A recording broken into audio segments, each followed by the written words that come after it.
Bonjour à tous, à toutes, c'est Julie. On se retrouve aujourd'hui pour parler de la prochaine nouvelle lune qui va avoir lieu le 29 janvier dans le signe du Verseau.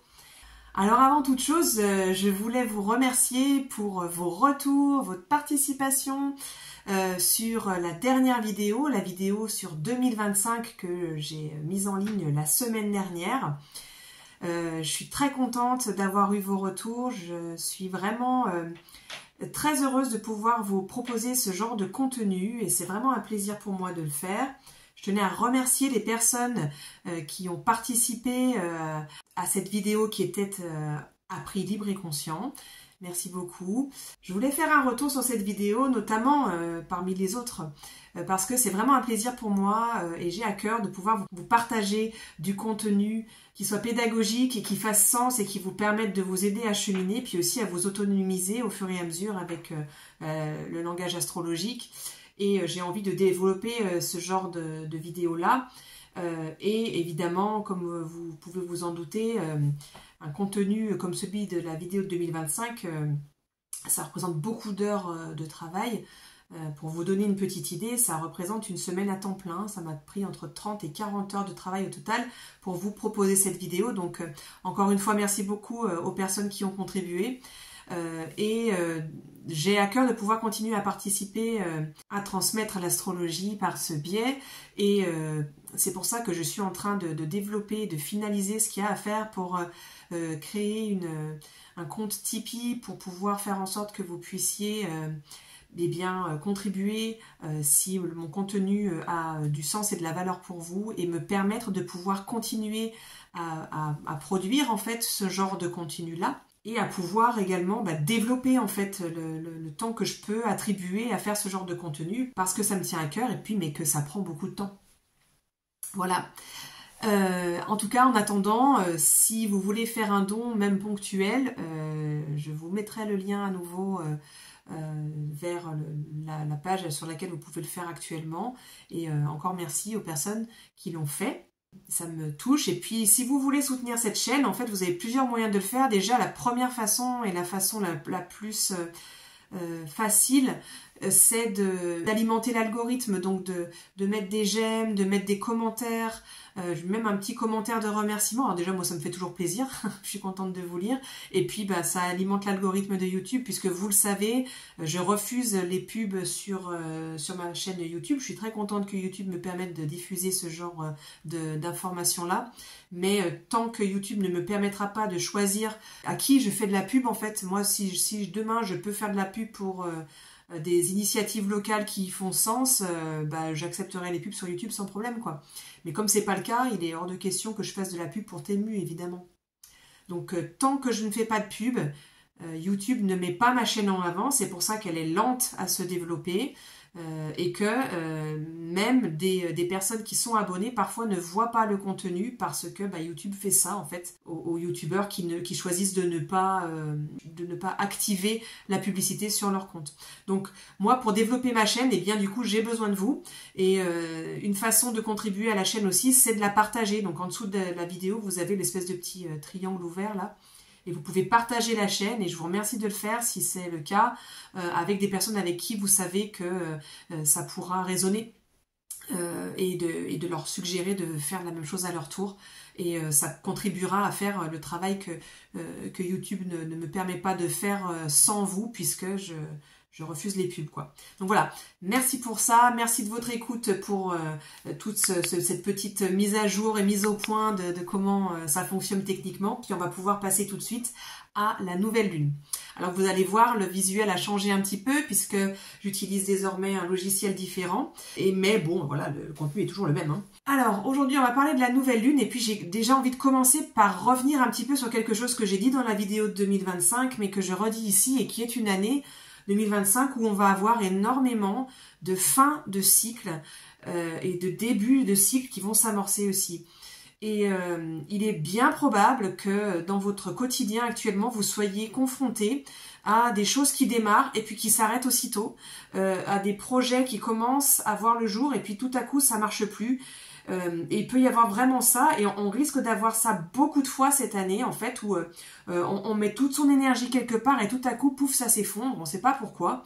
Et du coup, il va falloir avoir beaucoup de résilience cette année et beaucoup d'autosoutien. C'est-à-dire d'être capable de pas s'effondrer en fait quand ces choses-là arrivent, même si c'était des choses qui étaient importantes, des piliers peut-être importants de nos vies, et d'être capable de rebondir. Parce que vous avez remarqué, les choses commencent à changer extrêmement vite, à bouger extrêmement vite dans n'importe quel contexte de nos vies.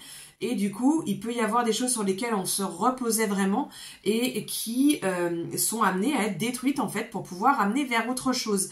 Et il est possible que ce soit pas forcément du stable et de la longue durée vers les choses vers lesquelles on nous amène, en tout cas pas dans l'immédiat. Ça veut pas dire que c'est impossible, hein, mais très probablement dans une multitude d'aspects de notre vie, de domaines de nos vies cette année, et en 2026 aussi, mais bon, on va parler de là où on en est pour le moment, on va probablement être amené à commencer des choses, à se projeter dedans, et à ce que ça s'arrête. Ou en tout cas, peut-être que ça change radicalement de forme.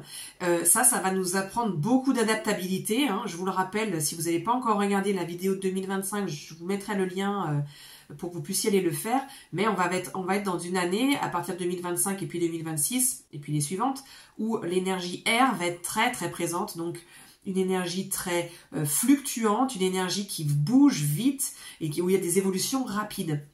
Donc vous êtes peut-être dans ce cas de figure-là, où il y a des choses qui sont en train de complètement s'arrêter du jour au lendemain, et peut-être que ça vient de l'extérieur, et peut-être aussi que vous, de l'intérieur, vous dites du jour au lendemain, vous vous réveillez, et tout à coup, vous vous dites, en fait non, cet espace-là, ça marche plus pour moi, quoi. Ou je peux plus travailler dans cet endroit, ou cette relation, elle est finie, quoi. Et il peut y avoir vraiment des choses comme ça, radicales. Et ça, on le voit, bon, on sait pourquoi, hein, évidemment, Pluton est rentré dans le signe du Verseau, il commence en fait ce travail de déconstruction, et il nous ramène aussi tout un tas de choses à notre connaissance. Je vous rappelle que Pluton, hein, son mode de fonctionnement, c'est de ramener à la conscience ce qui était inconscient, de ramener à la lumière ce qui était plongé dans l'ombre. Ici, Pluton, il est conjoint, depuis quelques jours il l'est, puis il est exact, la conjonction exacte un peu avant la nouvelle lune, mais elle sera toujours assez étroite au moment de la nouvelle lune. Il est donc conjoint à la planète Mercure, la planète du mental, la planète des idées, la planète des communications. Et donc du coup, il peut vraiment y avoir ici quelque chose de l'ordre de tout à coup, subitement, avec le Verseau, ça peut vraiment arriver comme ça, vous avez des clés de compréhension qui arrivent sur une situation qui était peut-être dormante ou qui était peut-être problématique et que vous aviez laissé un peu de côté, où tout à coup vous comprenez ce qui dysfonctionnait, et peut-être des choses qui traînent depuis des années, et tout à coup vous dites « Ah, mais je comprends le fond de la problématique », pouf, tout à coup, il y a ça qui arrive, et puis vous pouvez dénouer quelque chose, ou en tout cas vous avez des clés pour arriver à dénouer la situation, des clés de compréhension que vous n'aviez pas, et qui vous arrivent tout à coup. Étant donné qu'on est ici avec une énergie eau qui est extrêmement forte pour cette carte de nouvelle lune, comme vous pouvez le voir sur la carte, nous avons 4 planètes dans le signe des poissons. Alors, je compte 4 planètes, je compte le nœud nord en fait dedans, mais donc on a 3 planètes et puis le nœud nord qui sont dans le signe des poissons. On a également Mars qui est toujours rétrograde en Cancer, et puis on va trouver la Lune et le Soleil qui sont en train de former donc la nouvelle Lune, qui sont conjoints dans le signe du Verseau. Vous allez me dire, mais quel rapport avec l'eau? Eh bien, il se trouve, et c'est pas un hasard, que le Soleil et la Lune sont certes en Verseau, mais il se trouve que à 10 degrés du Verseau, c'est le point où se trouve actuellement le nœud sud de la planète Neptune. Neptune qui régit donc les poissons et donc une énergie eau encore une fois. Ça veut dire quoi tout ça? Ça veut dire qu'en ce moment, il peut y avoir une énergie extrêmement sensible. Vous pouvez avoir une sensibilité à fleur de peau. Alors si vous êtes une personne qui avait déjà une forte sensibilité, en termes de sensibilité, si vous avez beaucoup de maisons d'eau ou de signes d'eau dans votre thème natal, il est possible que vous soyez quelqu'un d'assez sensible ou de très sensible. Si vous êtes une personne qui a des forts talents artistiques, que vous êtes créateur, créatrice, que vous êtes dans la guérison, dans le soin à l'autre, dans les vocations médicales, le soin à la personne, ce genre de choses-là, actuellement, il est possible que vous sentiez très fort arriver cette nouvelle lune et il est possible que vous ayez cette grande sensibilité qui soit accrue en ce moment. Il se peut aussi que vous ayez beaucoup de rêves avec la planète Neptune dans son propre signe, conjointe au nœud nord, avec cette nouvelle lune qui se place sur son nœud sud à Neptune. Eh bien, vraiment, on peut avoir beaucoup de rêves. Peut-être des rêves qui sont en train de nous aider à digérer des choses, hein, à faire le nettoyage dans notre psyché.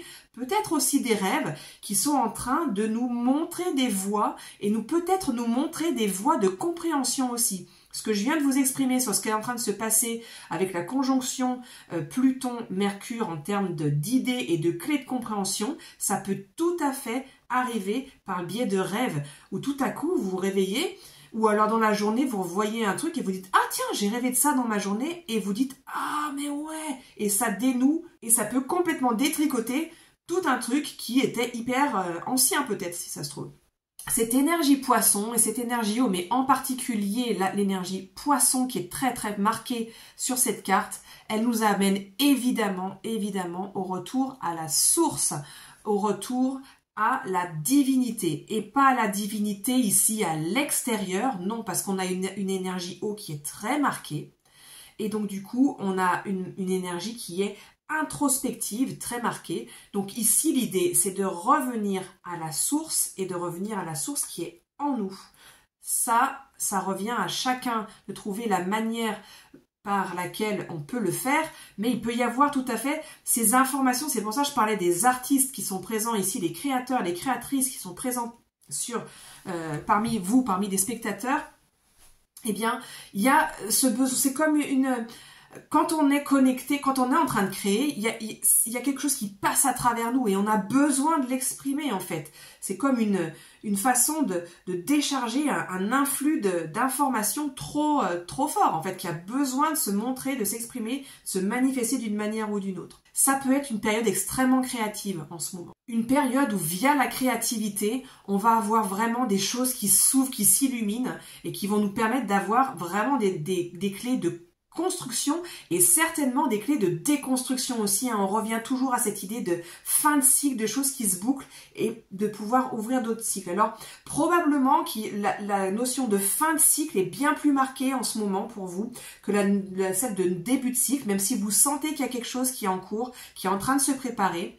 On voit bien qu'ici, on a le nœud nord de la Lune qui est placé tout à la fin du signe des poissons, et c'est-à-dire qu'elle commence à peine son voyage dans le signe des poissons. Il y est pour 1 an et demi. Et donc du coup, cet espace où on va être amené à regarder à l'intérieur, comme il nous l'est demandé de le faire ici de manière très pressante, et pourquoi faire finalement? Eh bien pour arriver à se connaître, à savoir finalement je suis qui, et vraiment aller dans cette introspection-là, mais pas juste qui je suis en termes d'identité, vraiment très profondément, quelle est ma nature divine, et ce qui amène des pistes de réponse de pourquoi je suis là, à quoi sert mon incarnation et à quoi, j'utilise bien le verbe servir, à quoi sert mon incarnation, car ici avec l'axe poisson et Vierge qui vient de commencer pour le cheminement des nœuds lunaires, eh bien on est amené à se mettre au service. On n'est plus là pour soi-même, on n'est plus là pour servir ces objectifs qui vont nous servir nous-mêmes. On est là pour utiliser notre chemin d'affirmation et d'unicité qu'on a travaillé par le passé avec le nœud nord en bélier, mais désormais pour le mettre au service. Et pour ça, avec les poissons, il y a toute une déconstruction à faire. Ça sert à ça les poissons, c'est le dernier signe du zodiaque. On déconstruit pour pouvoir renaître à nouveau. Et bien ici, on nous demande de nous déconstruire pour savoir où est-ce qu'on va. Et à l'issue de cet an et demi de voyage à travers les poissons, on va pouvoir avoir quelque chose qui a vraiment eu une renaissance de qu'est-ce qu'on va pouvoir apporter, mettre au monde en étant nous-mêmes et en nous mettant nous-mêmes au service. Ce faisant, on va arriver également à une période à la fin de ce cycle-là, dans 1 an et demi, où on va avoir, puisqu'on aura vraiment remis le nez dedans, une foi renouvelée, une foi en nous, une foi en l'univers, une foi en la source, et une foi en la source qui est en nous-mêmes. Hein, ici, l'idée, c'est vraiment pas d'aller trouver nos réponses à l'extérieur. Je vous ramène encore une fois à ce que j'ai dit, hein, la vidéo de 2025. On voit bien qu'il y a une masse d'informations qui va dans tous les sens, où on n'est pas vraiment sûr de savoir à quel sein se vouer et que croire. Alors ça peut être au niveau des informations mondiales hein, qu'on peut recevoir, mais ça peut être aussi des nouvelles opportunités qui se présentent à nous et des nouvelles informations qui se présentent à nous parce que, comme on l'a abordé également dans la vidéo de 2025, il y a des nouvelles choses qui se présentent à nous qui ne pouvaient pas se présenter jusqu'à présent. C'est comme si on faisait des sauts quantiques, on saute des lignes de temps et tout à coup, pouf, on a des réalités qui arrivent, des bouts de réalité qui se présentent à nous et qui nous sont disponibles et qui n'étaient pas il y a peut-être un mois. Mais ça fait beaucoup de changements, ça fait beaucoup d'informations dans des espaces avec lesquels on n'est peut-être vraiment pas familiarisé. Et du coup, on ne sait pas trop à qui se fier, à quoi se fier, est-ce que j'y vais, est-ce que j'y vais pas. Eh bien, l'invitation, encore une fois, c'est de revenir à l'intérieur et d'aller chercher la source en nous. Notre divinité, la source, elle est vraiment à l'intérieur de nous, elle est dans notre cœur. Le cœur, c'est pas une pompe hein, pour le sang, c'est vraiment une porte. C'est une porte qui nous permet de nous connecter à notre étincelle divine. Et donc, à faire vraiment le vide, en fait. Là où on n'est plus identifié à quoi que ce soit. Et de s'en remettre à cette source-là. Des questions qui peuvent être vraiment, vraiment à se poser encore et encore cette année, mais en particulier autour de cette nouvelle lune, et en particulier pour ce cycle lunaire qui commence le 29 janvier, c'est « Qui suis-je ?» comme je vous le disais. Et la deuxième, c'est « Qu'est-ce que tu attends de moi, source ? Qu'est-ce que tu veux que je fasse ?»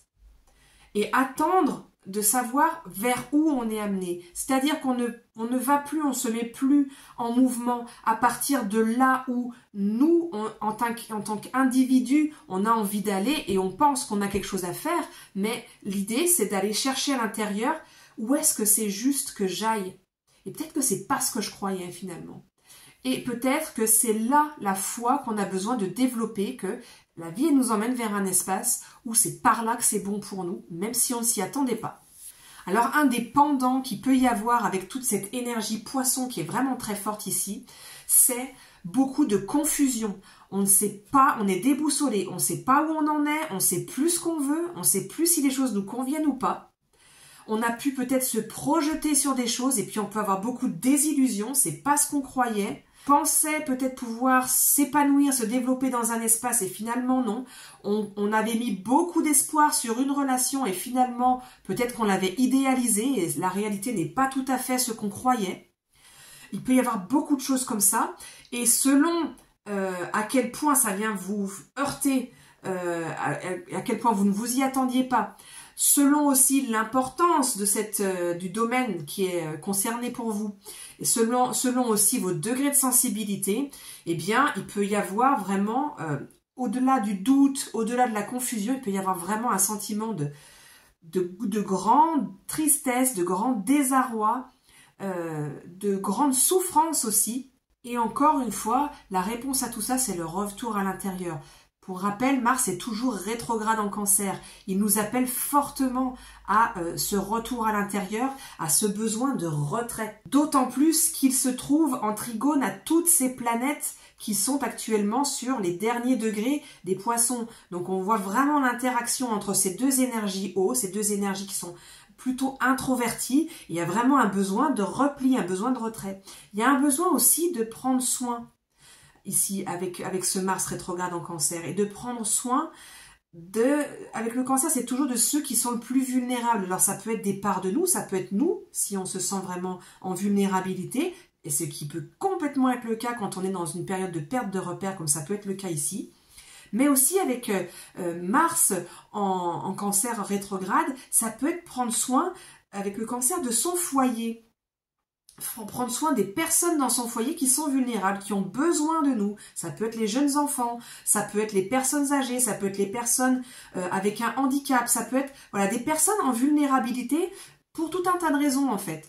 Et du coup, il y a vraiment ce besoin de pouvoir revenir à l'intérieur et ça rejoint cette histoire de se mettre au service en fait. Comment est-ce que je peux finalement prendre de la distance avec ce qui est en chamboulement à l'extérieur et de voir qu'à l'intérieur, dans mon espace intérieur personnel ou restreint, eh bien, où est-ce que je peux me mettre au service de tout ça? Et la perte de repères qu'on peut avoir ici, dans cette période de début d'année, qui va se clarifier au printemps. Hein.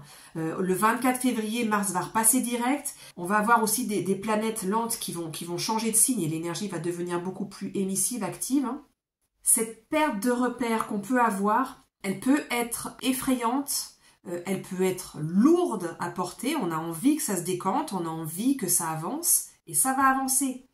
Ne vous inquiétez pas, au printemps, vous inquiétez pas que ça va avancer. On regrettera même peut-être la période où c'était plus tranquille en début d'année. Mais en attendant, cette perte de repère, elle a son sens en fait, elle n'est pas inutile.